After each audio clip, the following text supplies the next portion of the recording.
पहले बैठे थे आदरणीय आपके इंतजार में, ये वरिष्ठ जन आपके इंतजार में आपको सुनने के लिए प्रातः काल से इंतजार में बैठे थे। माननीय आदरणीय जी, आपसे प्रार्थना है आप अपना शुभ आशीर्वचन भारतीय युवा महासभा के युवाओं में संचार करें। आदरणीय श्री आलोक कुमार द्विवेदी जी, संरक्षक भारतीय युवा महासभा। आदरणीय आलोक द्विवेदी, वरिष्ठ पत्रकार, नई दिल्ली।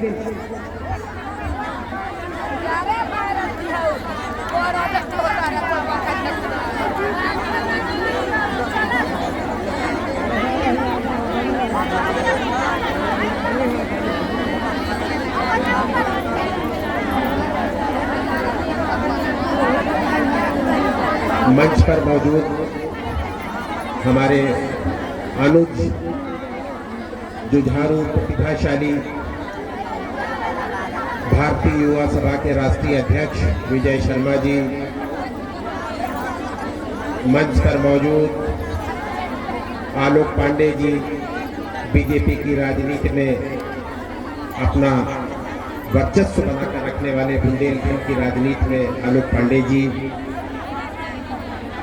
और इस कार्यक्रम को स्वरूप देने वाले दिनेश यादव जी। बहुत सारे लोगों का नाम लेना चाहता हूं लेकिन हमें नाम बहुत सारे लोगों के पता नहीं है। केशव जी, इसके अलावा हमारे साथ आए हुए पप्पू सिंह जी, राहुल जी, श्वेत जी और हमारे तमाम साथी, मुझे लगता है ज्यादातर लोग यहाँ पर मौजूद लोग हमारे अनुज के स्वरूप में ही हैं, छोटे भाई हैं। बहुत अच्छा लग रहा है, इतनी भीड़, इतने लोग इकट्ठा।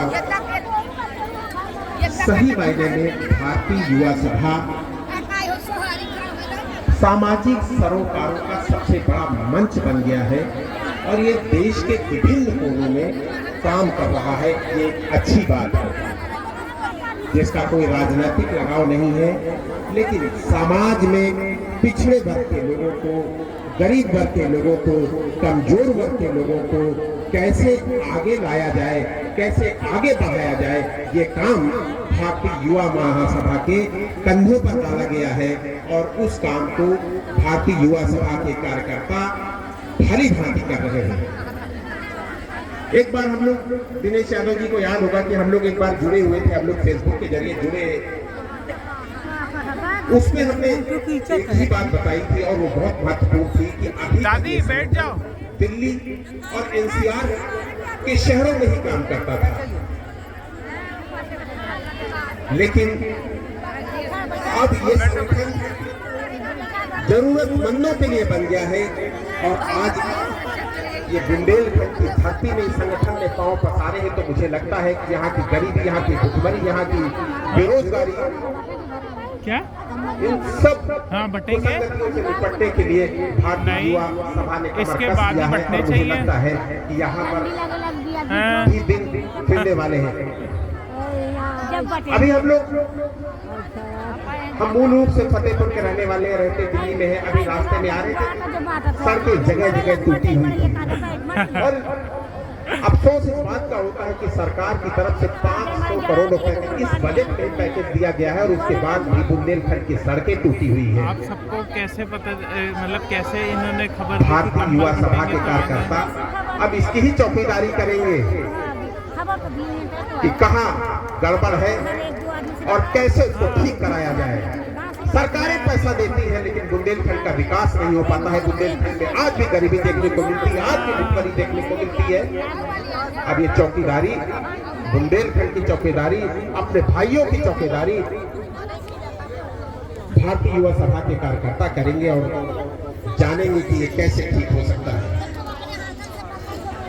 आजादी के इतिहास में बुंदेलखंड ने बहुत सारे कसीदे पढ़े हैं, बहुत सारे इतिहास रचे।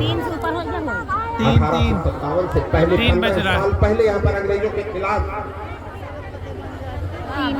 3 बज रहा। यहाँ के लोगों ने बिगुल बजा दिया था और जहाँ तक मुझे याद है, जहाँ तक हमने पढ़ा है, कि चित्रकूट धाम जो इस शहर के थोड़ी ही दूर पर है, चित्रकूट धाम के मंदाकिनी नदी के किनारे 1842 में, 1857 से पहले 15 साल पहले 1842 में 5 अंग्रेज को फांसी पर लटका दिया गया था, लेकिन उसका प्रचार प्रसार नहीं हुआ।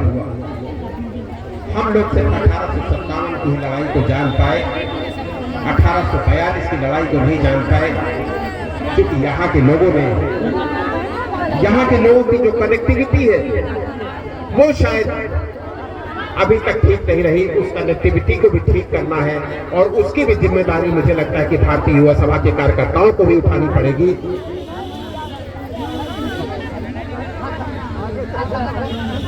इस क्षेत्र के लिए एक से एक सांस्कृतिक धरोहरें देखने को मिलती है। इस बुंदेलखंड के हीरे की चर्चा पूरी दुनिया में होती है। पन्ना से निकला हुआ हीरा पूरी दुनिया के बड़े बड़े अमीरों के हाथों में देखने को मिलता है, लेकिन यहाँ की गरीबी नहीं निभा पाया। सांस्कृतिक धरोहर, आध्यात्मिक धरोहर भरा पड़ा है ये बुंदेलखंड का क्षेत्र। हमारे पास चित्रकूट है, हमारे पास मैहर, हमारे पास एक से एक सांस्कृतिक आध्यात्मिक धरोहरें हैं, एक से एक सांस्कृतिक धरोहरें हैं। खजुराहो जैसे स्थान है हमारे पास, जहां पर हम लोग लाखों करोड़ों रुपया पर्यटकों के माध्यम से इस क्षेत्र के विकास के लिए इकट्ठे कर सकते हैं, लेकिन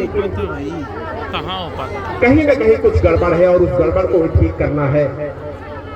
और वो काम भारतीय युवा सभा के कार्यकर्ताओं की जिम्मेदारी है, भारतीय युवा सभा के कार्यकर्ता करेंगे। इस क्षेत्र के विकास पर अब भारतीय युवा सभा के कार्यकर्ताओं को नजर रखनी है और मुझे लगता है कि इस क्षेत्र की गरीबी को दूर करने में भारतीय युवा सभा का बड़ा योगदान होने जा रहा है। ये संगठन देश के विभिन्न कोनों में काम कर रहा है और अब बुंदेलखंड के लिए भी इसने चिंता जताई है, तो निश्चित रूप से कुछ बड़ा होगा और वो देखने को भी मिल रहा है। आज हमारे बहुत सारी माताएं, बहनें और पितृतुल्य बुजुर्ग यहाँ पर बैठे हुए हैं, उनकी आशाओं का केंद्र है हम लोग, और उस आशाओं के केंद्र को ईमानदार रूप से सजग प्रहरी बनके हमें उनकी आशाओं को पूरा करना है। हमें बहुत कुछ नहीं करना है, बहुत वादे नहीं करने हैं, लेकिन जो सरकार दे रही है वो सरकार के चीजें इन तक पहुंच जाए, इनके लिए पहुंच जाए। इनको जो सरकार की तरफ से राशन आ रहा है वो इनको अच्छे से मिल जाए। इसको भारतीय युवा सभा, विशेष तौर पर भारतीय युवा सभा के कार्यकर्ता देखें। इनको जो आवास में